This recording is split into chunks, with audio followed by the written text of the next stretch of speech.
നീലകണ്ഠ തവ നീലകണ്ഠവും അതിൽ പുളഞ്ഞൊര ഹിമാലയും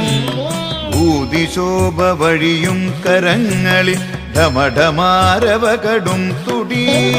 നീലകണ്ഠ തവ നീലകണ്ഠവും അതിൽ പുളഞ്ഞൊര ഹിമാലയും ഭൂതിശോഭ വഴിയും കരങ്ങളിൽ ഢമഢമാരവകടും തുടി ശൂലപാണേ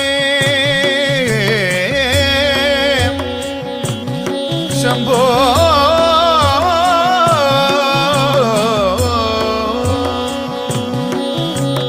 ശൂലപാണി മഹാത്രിശൂലമതു മൃഗവുമേന്തി ഗതിയേകുവാൻ ചന്ദ്രശേഖര തെളിഞ്ഞു കാണണം അന്തികേ മമ സദാശിവ ചന്ദ്രശേഖര തെളിഞ്ഞു കാണണം അന്തികേ